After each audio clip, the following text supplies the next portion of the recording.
Hi, everybody. My name is Jarrell Mitchell, and I'm a staff attorney with Neighborhood Legal Services of Los Angeles County. Welcome to WEDO's Fair Chance Hiring Legal Workshop. We're going to be getting started in just a few moments now. So just hang tight for a couple minutes, and thank you for attending this workshop today.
Welcome.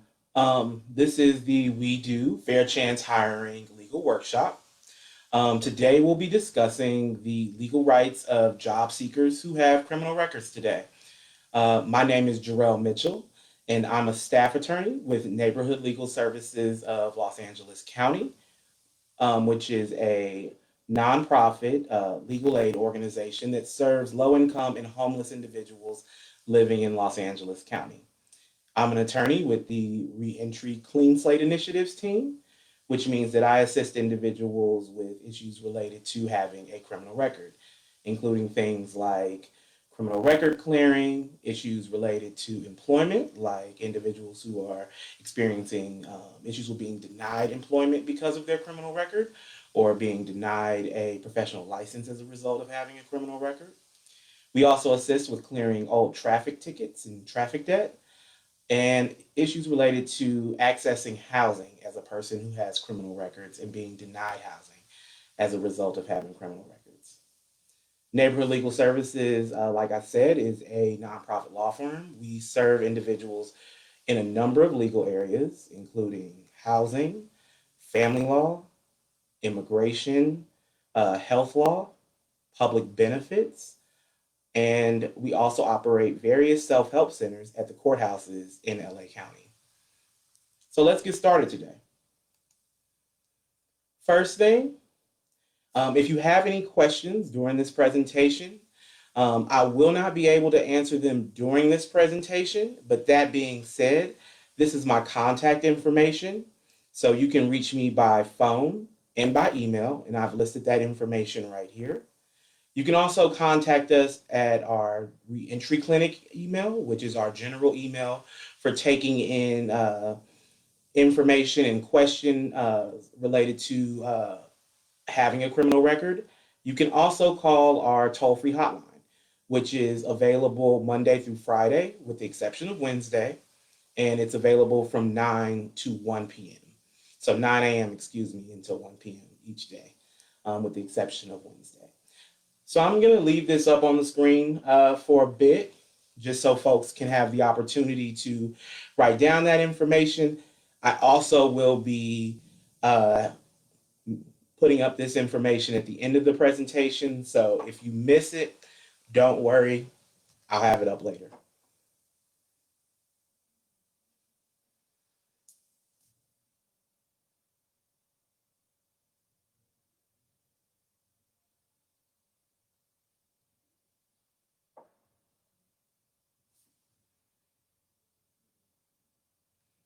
So let's talk a little bit about what we're going to cover today. So we're going to cover 6 issues. First, we're going to talk a little bit about what are the different criminal record types, because throughout this presentation, I'll be referring to different types of criminal records as the rules related to getting a job with criminal records differ depending on the type of criminal record that you have. The second issue that we'll be talking about is background checks. What's in them, what you have a right to take off of them, and how they will affect you during the fair chance hiring process. Next, I'll be talking about the Fair Chance Act, which is California's main law that protects people who have criminal records when they are applying for jobs. Then I'll talk a little bit about the fair chance process, which is basically how that law will affect you at various stages of the hiring process. Last, I'll talk a little bit about how to prepare for the hiring process as a person who has criminal records and some steps and tips that you might want to consider doing as you're going through the job application process.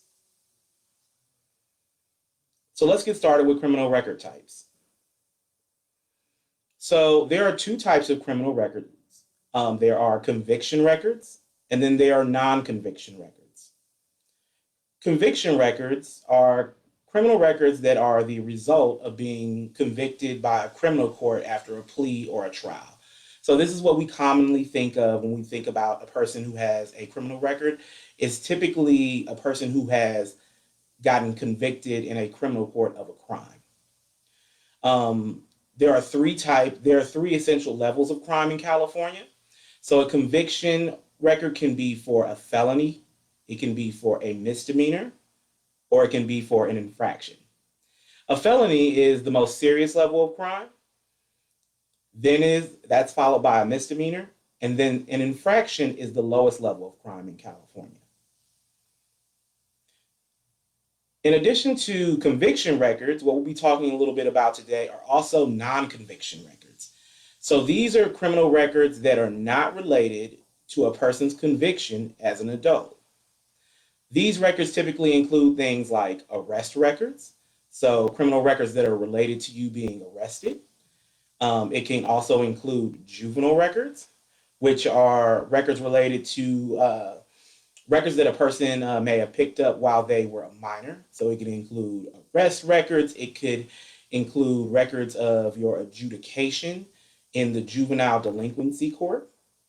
And then the other record that we'll be talking about today are drug diversion records, which are also called deferred entry of judgment program records. And these are special programs where a person oftentimes in exchange for attending some type of drug rehabilitation program, and completing that program, the court will dismiss the criminal case against them. Even though that case has been dismissed, that criminal record still exists for that person, and it may have some effect on their ability to get employment depending on the type of job. That being said, it is also a non-conviction record.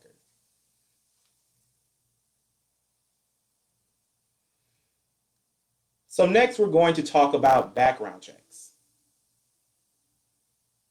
So there are two types of background checks in California. One is called a private background check or a commercial background check. This is a background check that is produced or made by a private background check company. Typically, you know that you have been, that an employer is going to be running a private background check, or sometimes even a landlord, when they are just asking for your name or perhaps your social security number. They're not asking for any fingerprints. Typically with a private background check, they're just getting basic information. And then they're going to submit a background check request to a private company. A private background check report can only contain convictions within the past 7 years. So this is a really common thing that comes up in my practice. A lot of folks think that essentially an employer can only go look back 7 years into their past when they're applying for jobs. Unfortunately, employers can, ask about your entire criminal background, and we'll talk a little, conviction background, and we're going to talk a little bit about that later. But when we're talking about 7 years, what we're talking about is what's going to show up on that private background check. Okay? So basically, a private background check can only go back 7 years from the date that it's asked for. So essentially, if a background check was ordered today, it could only go back to roughly 2013, or rather May 2013, because that would only be the 7 years um, that it could go back. Also, a private background check can only contain convictions and pending cases. So, just going back to our conviction records, remember, convictions are those where a person basically went to court and was convicted of the crime after either a plea or a trial. Pending cases refer to cases where that person has not completed basically the criminal case. So those are cases where a person has been charged or arraigned. Maybe they've even had some court appearances, but the case is not finished yet. So the case hasn't either been dismissed or that person hasn't been convicted. In that type of situation, those types of pending cases can show up on your background check until the case is done and basically either dismissed or you are convicted of the crime, unfortunately.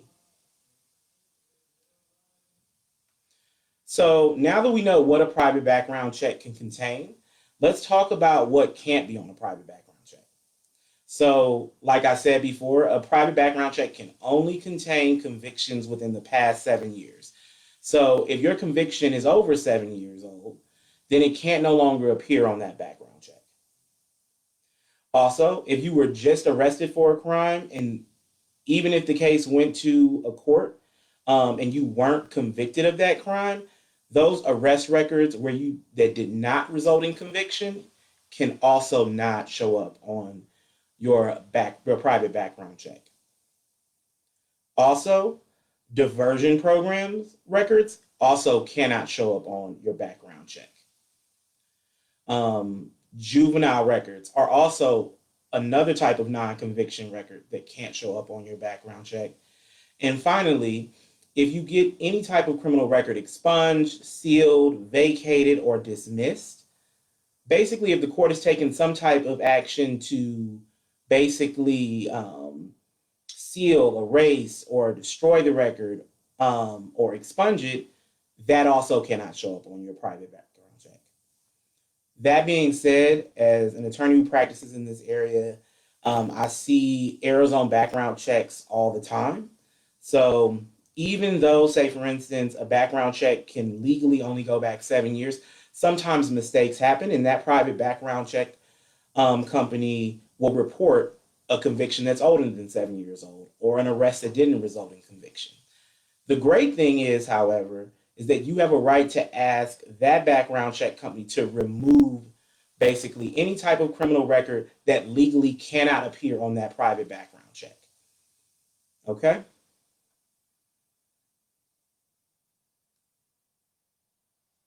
So the second type of background check is a government background check. And government background check is exactly like the name says. It's a background check that's prepared by the government. It typically comes in two types. One that is prepared through the California Department of Justice, and this is called a rap sheet. And then the second type of government background check is an FBI background check. This one is a little bit less common. Typically, in my practice, what we see mostly are rap sheets. A government background check is different from a private background check. So because of the fact that it is the government who is running the background check, they can include all of your criminal records on your rap sheet. So that can include both convictions as well as non-conviction records. And it can go back basically to the first time you picked up a record, even as a juvenile or a minor, and all the way up until the present. So there's no 7-year limitation when the background check is basically being run through the government. Typically, you'll know that you are going to be, you're going to have to undergo a government background check when either you're applying for a job with like a government agency or you're applying for a job with a business that works for the government. So, for example, here in the Antelope Valley, many of the aerospace companies work with the government. And typically with those types of employers, they can ask for government background checks. Like with private background checks, however, If there are errors on your background check, you have the right to ask the government to correct those errors. With both private and government background checks, you do, however, have to provide some information that shows how that error, how that record is wrong that's on your background check.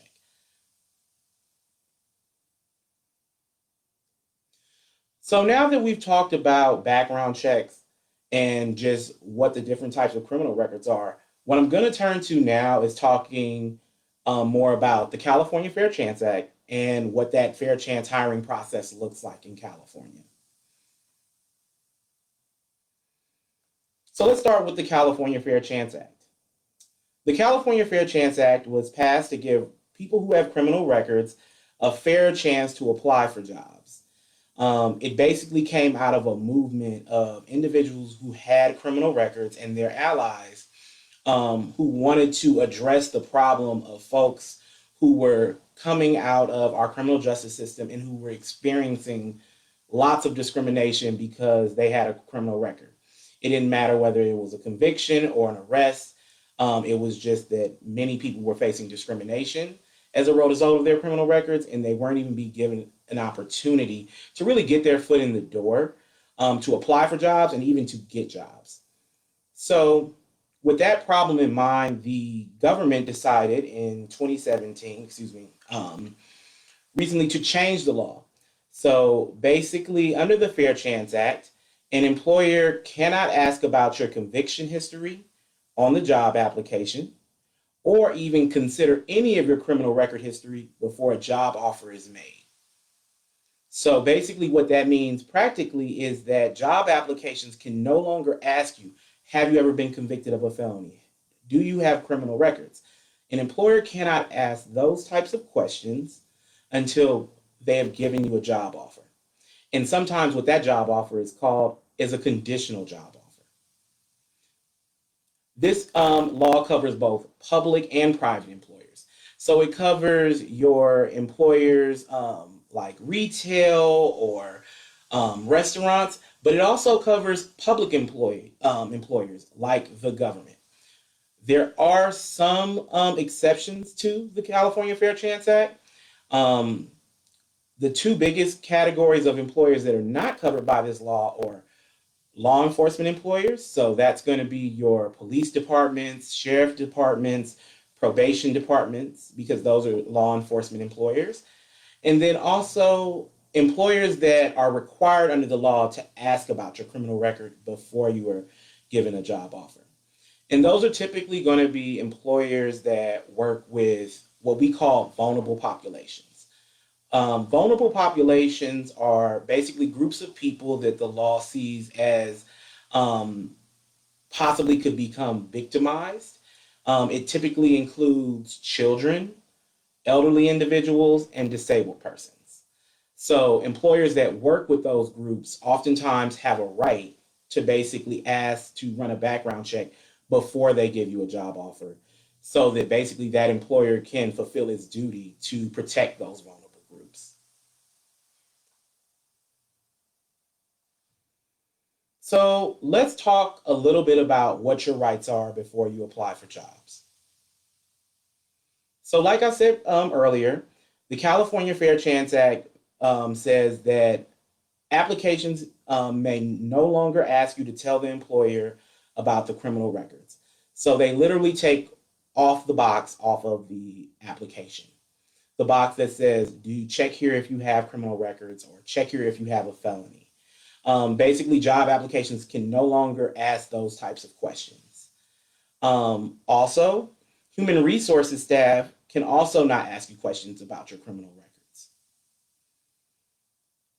When you apply for jobs as a person with criminal records, it's also very helpful when you're applying for jobs to just keep copies of the job announcement that tells you about the job and how to apply, or the bulletin or description, whatever it may be called, and a copy of the application that you ultimately submitted to the employer.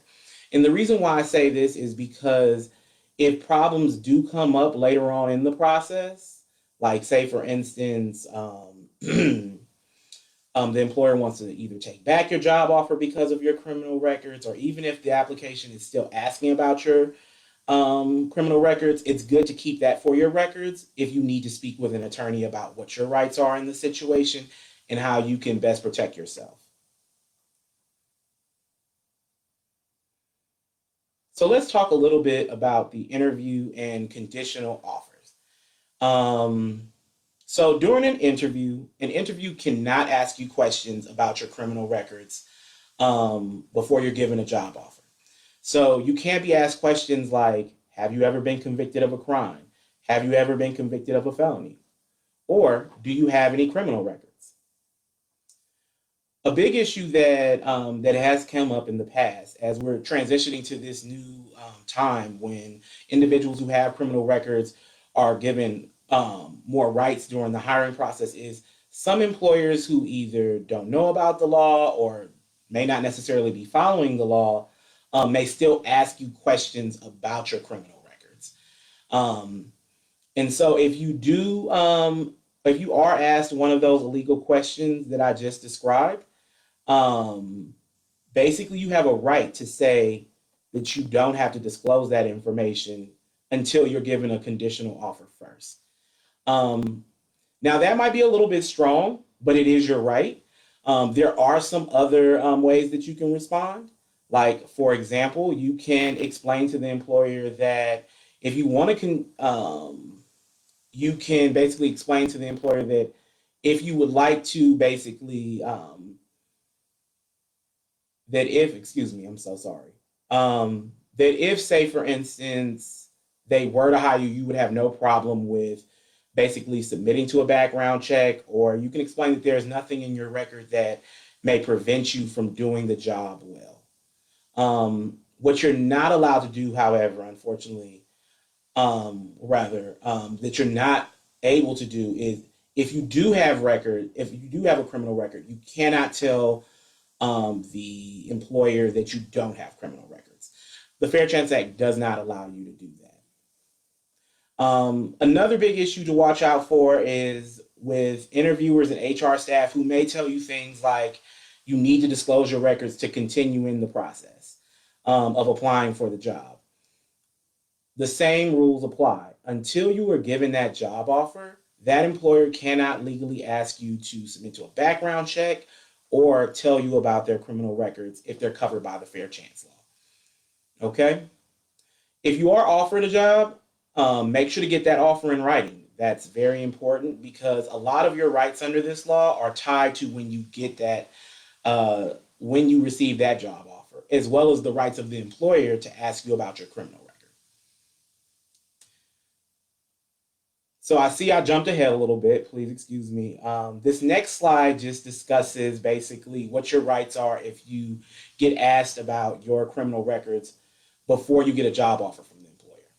So like I said, once again, you have the right to tell an employer that you do not have to tell them about your criminal records until you get a job offer. Or you can explain to that employer that you are willing to allow them to run a background check once you get that job offer. You can also explain to them that there's nothing in your background that you think will prevent you from doing this job well. But remember, you cannot tell the employer that you do not have criminal records if you basically do have them. That being said, generally, you should avoid self-disclosing or telling an employer about your criminal records until you've been given that job offer to best protect yourself during this process. So let's say you get the job offer. So now the employer has offered you the job. So what are your rights now? So if the employer, so basically once you are given a job offer, the employer has the right to ask about your criminal records. If they want to run a background check, the law says that they have to get your consent in writing to do so. So they need to ask you on typically a piece of paper or a form for your permission to run your background before they do it. Employers can also at this stage just instead of a background check or in addition to a background check, ask you to list all of your criminal records. I see employers who do that when they want to get around the 7-year rule for private background checks. So that way they can see your entire criminal record history. So you should be prepared to list all of your criminal records at that stage if you are asked to do so by the employer. However, under the Fair Chance Act, there are certain types of records, typically non-conviction records, that the employer can't consider. So, for example, under the Fair Chance law, an employer can't consider or deny you a job for a criminal record that's been expunged or sealed or vacated, or where one of those actions that I described earlier has happened to either try to erase the record in some way, shape, or form. They also cannot consider juvenile. They can also cannot consider juvenile records, records related to diversion programs, and certain marijuana convictions over 2 years old. And for this last category of records, these are typically going to be marijuana possession convictions. The law doesn't extend the same type of protection, say, for instance, for marijuana sales or distribution or basically growing marijuana crimes. The big thing, however, is that for those convictions that they can look at, employers can only look at those convictions that have a relationship to the duties of the job that you're applying for, and that will negatively affect your ability to do that job. So this is what we call individualized assessment. And the goal of basically this part of the law is to get the employer to only focus on those convictions that are related to the job that you're going to be doing and that are going to negatively affect your ability to do that job, rather than just screening you out because you have a criminal record or you even have an unrelated criminal record to the job that you're going to be doing. So let's do a little bit of practice. So this is our first example. And what I'm going to do for each example is to basically provide a job description, including what the responsibilities of the job are, and then give you a little bit of information about the applicant's background. And then we'll talk a little bit about whether or not this is a type of criminal record that can be considered by the employer. So in this first example, you have a person who is applying for a customer service or retail job. Their job responsibilities are interacting with customers, merchandise, money, and financial information. Their background includes a 2006 juvenile vandalism record, a 2012 grand theft conviction, and a 2015 marijuana possession conviction. So, on the basis of this background, because a private background check can only go back 7 years, this person's 2006 private background check will not likely include this 2012 grand theft conviction, and it also won't contain the 2006 juvenile vandalism record because it's a juvenile record. What the employer will still be able to see is the 2015 marijuana possession. That being said, the employer can't consider that marijuana possession conviction because it's older than 2 years old. So the employer can't deny this person for that conviction. That being said, if that employer asks this person about their criminal records and then they are required to tell them about the 2012 grand theft conviction, that may be relevant to this job. And the reason why is because the conviction is theft, that is going to be related to, say, for instance, handling money or merchandise or financial information, which are things that can be, unfortunately, stolen. So thus, there's a relationship there. But you also have to consider, too, whether or not this 2012 grand theft conviction is going to negatively affect this person doing this job. And here, because it is roughly almost about 8 years since this person picked up this conviction, it may not necessarily be relevant or negatively affect this person to basically handle merchandise, money, and financial information now. So this one right here could be a toss-up, depending on whether or not the employer could see or learn about the 2012 grand theft conviction. So let's go to our second example. This is a job for an administrative assistant position. The responsibilities include deliveries to home and businesses. This person is going to have access to cash and other confidential financial information. On their background, they have a 2016 conviction for check fraud, a 2014 conviction for credit card fraud, a 2013 conviction for petty theft, and a 2011 conviction for shoplifting, excuse me. So here, this person's background check is likely going to include their 2016 conviction, their 2014 conviction, and possibly their 2013 conviction, depending on what month it occurred in. It's likely not, it shouldn't, their private background check shouldn't include the 2011 shoplifting conviction because that's more than 7 years old. However, if the employer does learn about all of these convictions, each of these may be relevant to the type of, each of these records can be considered because they are convictions. This person may have a little bit more of a difficult process for getting the job just because here there is a relationship between their convictions, which are related to theft, and what their job duties are going to include, which is handling, once again, items and cash and confidential information, which are things that can be stolen. It also may be more of a difficult case because there is a history of these types of theft crimes, so the employer may think that that will definitely negatively affect your ability to do that job. That being said, it's always important to think about this holistically, or thinking about the bigger picture. So this person may have these convictions for theft, but perhaps since 2016, they've worked in retail or they've worked as an administrative assistant and they've had no issues related to theft. And so the employer should consider that information as well. And that may also, outweigh this person's criminal record. So we're going to talk a little bit more about ways to sort of address situations like this a little bit later on in the presentation. So the third example is that of a delivery driver.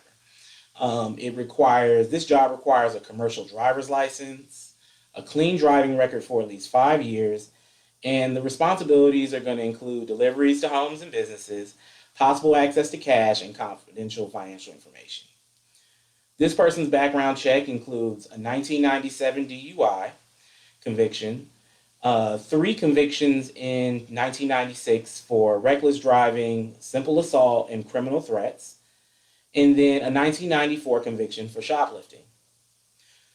Because these records are all well over 7 years old, they should not be showing up on this person's private background check.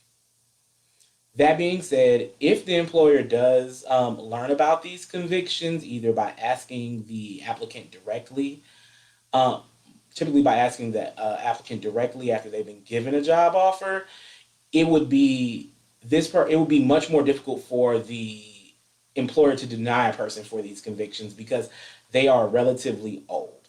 At this point, these convictions are all well over 20 years old, and they're not necessarily as relevant to who the person is today. Also, like with the previous example, it might also strengthen this person's case that this person has already a commercial driver's license or has a clean driver record for the past 5 years, or has worked as a delivery driver and hasn't had any problems. And the employer, like I said, is supposed to consider all of this information when making a decision about whether or not to hire that person.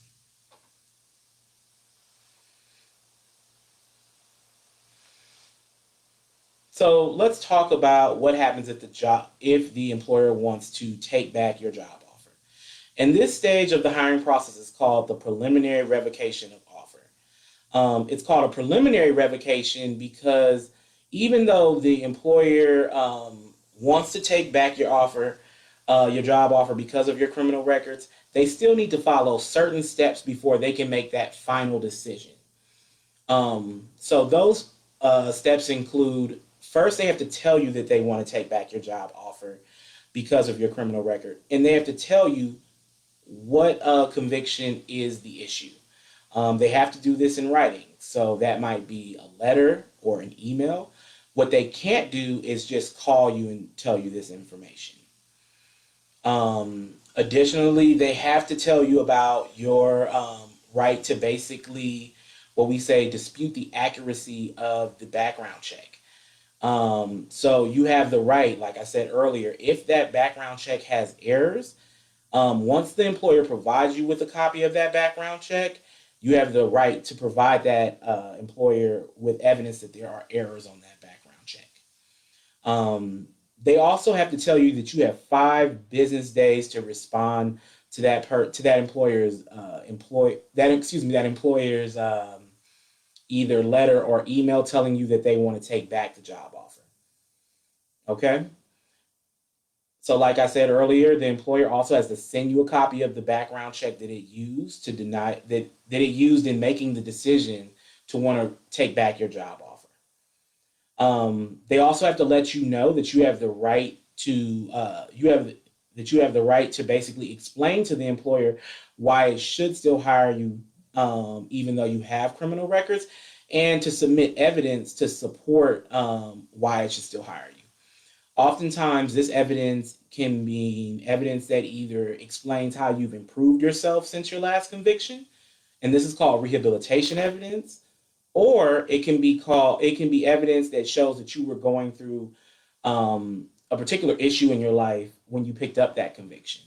For a lot of my clients, that could include things like if you were experiencing domestic violence, and then your conviction is related to you being a victim of domestic violence. It could be that your conviction was related to you struggling with drug or alcohol abuse. What you can do, though, during this 5-day period is to provide the employer with information about those particular incidents, those issues that were going on in your life that affected why you picked up the conviction.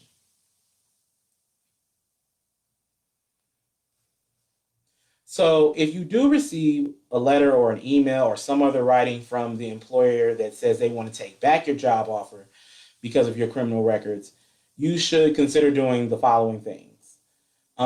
If you didn't receive your background check, like I said, you have a right to that background check, and you should request a copy of that background check so that you can see everything that that employer saw when they made their decision to take back your job offer.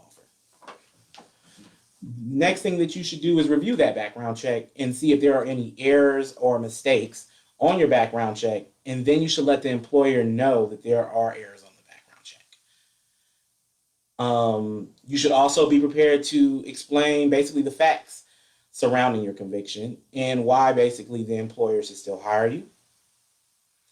And also be able to provide the employer with evidence of how you have rehabilitated yourself. So that could mean certificates, progress reports, diplomas, character references or character letters, basically evidence that shows how you have improved yourself or bettered yourself since your last conviction, to basically show that that conviction doesn't reflect who you are today.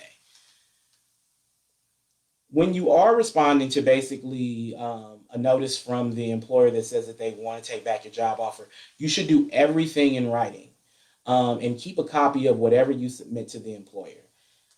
Just like keeping copies of the job announcement or the job description, this is a way of sort of making sure that you protect your rights during this process, to show that basically you responded to the employer and that you asserted your rights under this law. Also, if you have questions or if you feel like the employer is not following this process as to you, you should definitely speak with an employer during this time. Speak to an attorney at this time. So basically, once the employer either receives that information that you provided the employer about why it should still hire you, the employer will have to consider that information before making a final decision. If you don't respond in those 5 business days, then the employer is going to have the right to make basically their decision final. And that's what we're going to talk a little bit about next. So if the decision makes the final decision to deny you the job, it has to send you a copy of that decision in writing and let you know a couple of things. The first thing is that if the employer has a process to appeal that decision or reconsider its decision, it has to let you know about that process and how you can use that process. Also, the employer has to tell you that you have a right to file a complaint with the California Department of Fair Employment and Housing if you feel like your rights under the Fair Chance Act have been violated. And so, what the Department of Fair Employment and Housing is basically California's state agency that monitors and basically monitors discrimination in the state of California. They also bring lawsuits and enforce basically our state civil rights laws against employers who discriminate against individuals. Um, Basically, if your rights are violated under the Fair Chance Act, you have the right to file a complaint with this agency. And then once they receive that complaint, then they must, under law, basically investigate your complaint. And then if they investigate your complaint and it finds that basically the employer violated your rights under the Fair Chance Act, this could lead to a lawsuit being brought against the employer or even penalties being brought against the employer. So it's a great way to enforce your rights under the law. So now that we've talked a little bit about the Fair Chance Act, let's talk a little bit about how to prepare for the process and be a little bit more proactive as you're going into the hiring process as a person with criminal records. So there are a couple of things that you can do to best prepare for the hiring process as a person with criminal records. The first thing to me is the most important, and that's getting a copy of your background check report. Um, in order to sort of play offense and really get a handle on what employers are going to see and really trying to make sure that your record is not going to be a roadblock to you getting that job, it's helpful to know what's on your record and whether or not that information that's on your background check is accurate. Um, the second thing is that you and if you want to get a copy of your criminal records, you do. There is a process for getting access to your state rap sheet. It generally involves basically making a request to the California Department of Justice and getting a live scan done, which is basically a form of fingerprinting. Once you send off that request and then pay a fee, the basically California Department of Justice will send you back your background check, and then that way you'll be able to see everything that's showing up on your state background check, which is usually going to be, as long as that information relates to a conviction within the past 7 years, will also be what's appearing on your private background checks. You should also consider speaking with an attorney to discuss your options for clearing your criminal records. Remember what I said earlier. So the Fair Chance Act basically prevents employers from considering and denying you a job if your criminal record has been basically expunged, sealed, dismissed, vacated. So it may be helpful to take a lot of those criminal records even off the table from consideration to get those records either expunged or cleared in some other way from your record. You should also consider preparing explanations of your criminal convictions beforehand. And this can be very helpful just in terms of if you are, say, for instance, because that's short, because the time period for responding to an employer is only 5 days, instead of having to try and basically piece all this information together during those 5 days, you can already have the explanations of your convictions already prepared and ready to go. And what we're going to discuss last is how you do that. The last thing is also starting to collect proof of how you've improved your life, or basically collecting evidence. And that's when you should be thinking about collecting court documents, like, say, for instance, a court docket, which is a basically record that for basically a person's case that tells you what happened with that case. It could include also a court order. Say, for instance, if you got your conviction expunged or you got your arrest record sealed. It may also be helpful to collect things like certificates of completion, progress reports, and diplomas from job training programs or basically schools that you attended, character letters from individuals in your community. They can be from family, friends, pastors, just people who know you well and know about your criminal record and know, most importantly, about how you've improved your life since then.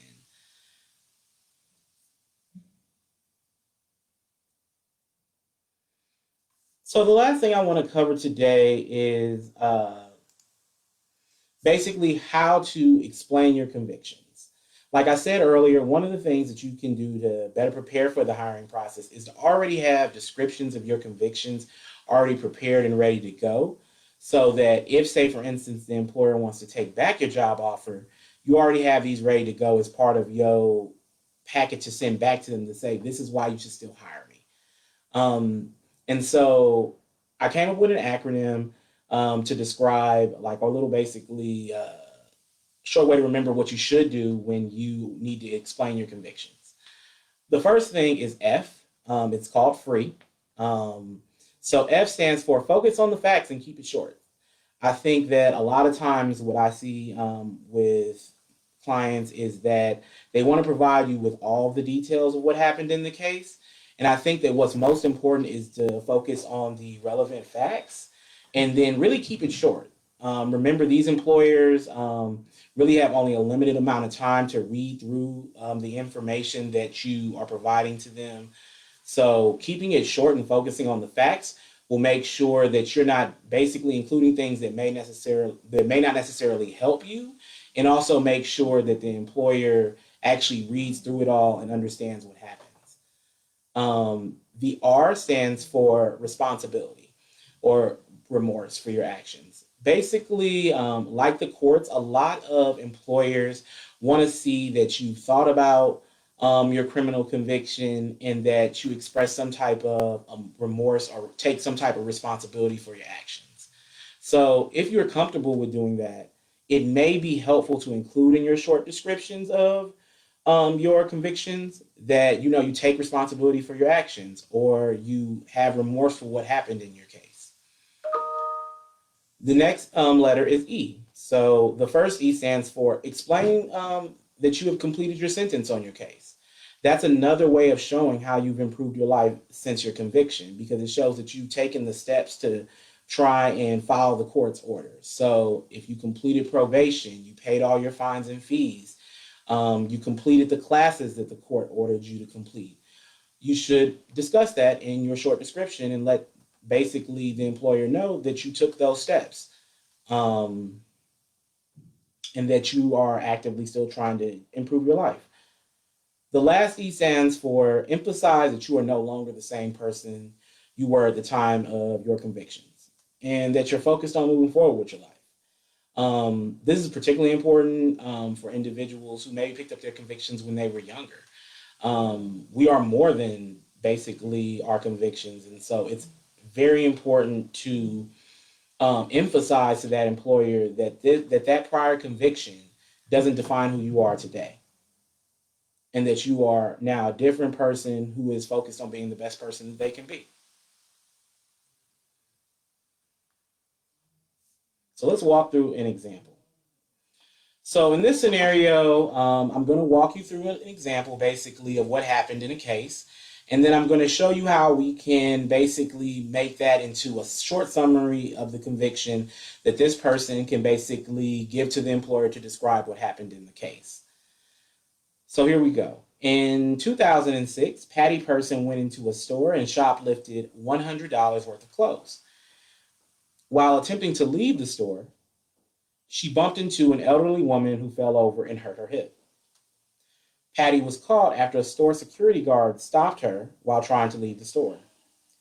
Patty was convicted of petty theft and was sentenced to 2 days in jail and probation. She has completed both parts of her sentence.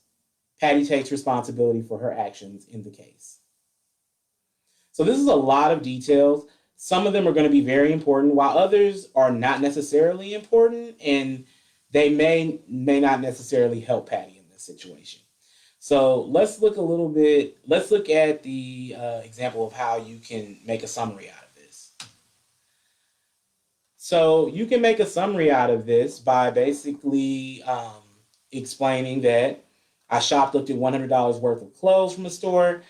I have completed my sentence and I take full responsibility for my actions and understand that my actions were wrong. I am not the same person that I was then, and I would never steal again.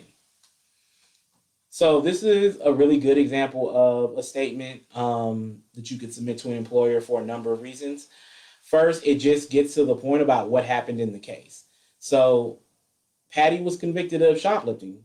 She only needs to tell them that she shoplifted clothes. She doesn't need to explain that she bumped into an elderly woman and that woman hurt her hip, and how she was caught.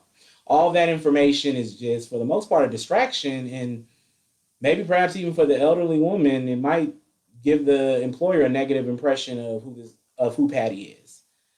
Like I was explaining earlier, it's also important to note here that she explains that she completed her sentence and that she takes full responsibility for her actions. She also tells you that she understands that her actions were wrong. All of that information really helps the employer to better understand how basically Patty's 2006 conviction doesn't reflect who she is today. And that basically, even if, say, for instance, she's applying for for a job in retail, this shouldn't necessarily stop her from doing that job because, like I said, this is a very old conviction where she has taken the steps to improve her life since then. So yeah, and also it's meant to be shorter. So this is also a very short statement so that the employer can get through it relatively quickly.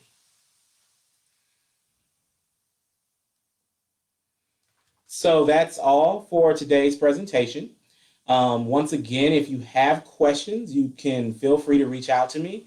My phone number is my office phone number, excuse me, as well as my email is listed on this slide, as well as the email for our reentry clinic, where you can also direct questions, and our toll-free hotline telephone number, which is, like I said, available Monday through Friday, with the exception of Wednesday, from 9 a.m. in the morning to 1 p.m. in the afternoon. So I'm going to leave this up on the screen for the next couple of minutes. Um, but thank you for attending today's legal workshop. And if you have any questions, please feel free to reach out. We provide our services here at Neighborhood Legal Services free of charge. So if you have questions about your case, please definitely reach out. We also do assist individuals, like I said, with criminal record clearing and expungements, issues related to being denied employment because of their criminal records, and issues or professional licenses, as well as issues related to being denied employment because of their criminal records. And if you have any information, if you have any, excuse me, any questions about those legal issues, please feel free to reach out at your earliest convenience. Thanks again and have a great evening.